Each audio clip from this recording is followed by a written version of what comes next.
Pemberontakan PKI Partai Komunis Indonesia. Madiun 1948. Selain Partai Nasional Indonesia, PNI, PKI merupakan partai politik pertama yang didirikan sesudah proklamasi.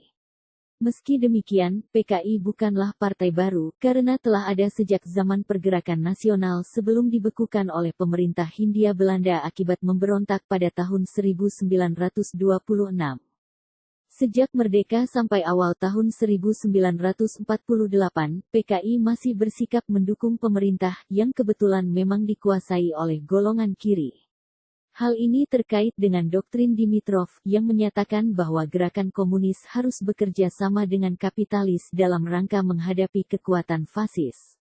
Namun ketika golongan kiri terlempar dari pemerintahan, PKI menjadi partai oposisi dan bergabung dengan partai serta organisasi kiri lainnya dalam Front Demokrasi Rakyat (FDR) yang didirikan Amir Syarifuddin pada bulan Februari tahun 1948.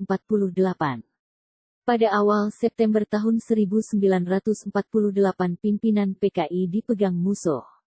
Ia membawa berita bahwa doktrin Dimitrov telah diganti dengan doktrin Zhdanov di mana komunis harus bekerja sama dengan golongan nasionalis progresif untuk menghadapi golongan kapitalis borjuis.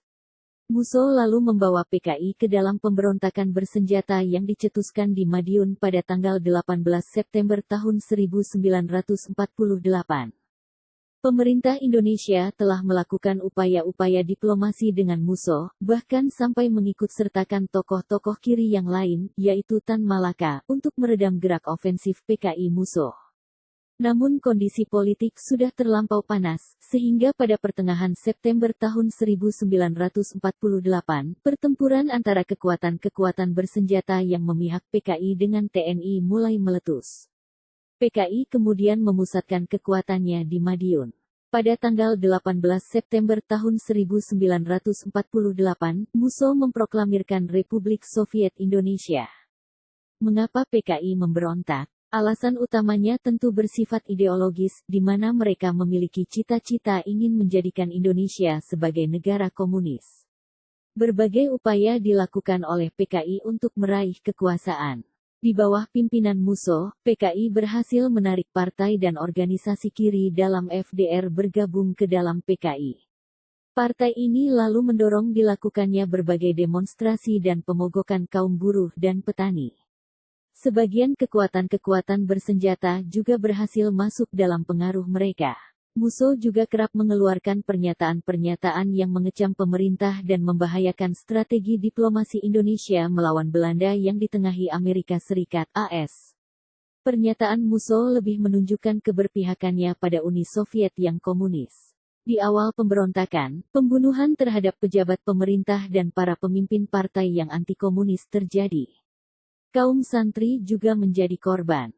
Tetapi pasukan pemerintah yang dipelopori Divisi Siliwangi kemudian berhasil mendesak mundur pemberontak. Puncaknya adalah ketika Musso tewas tertembak. Amir Syarifuddin juga tertangkap. Ia akhirnya dijatuhi hukuman mati. Tokoh-tokoh muda PKI seperti Aidit dan Lukman berhasil melarikan diri. Merekalah yang kelak di tahun 1965, berhasil menjadikan PKI kembali menjadi partai besar di Indonesia sebelum terjadinya peristiwa gerakan tanggal 30 September tahun 1965.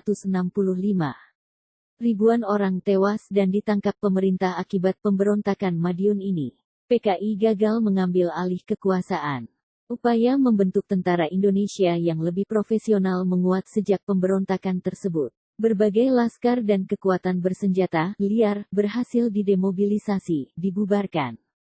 Dari sisi perjuangan diplomasi, simpati Amerika Serikat sebagai penengah dalam konflik dan perundingan antara Indonesia dengan Belanda perlahan berubah menjadi dukungan terhadap Indonesia, meskipun hal ini tidak juga bisa dilepaskan dari strategi global Amerika Serikat dalam menghadapi ancaman komunisme.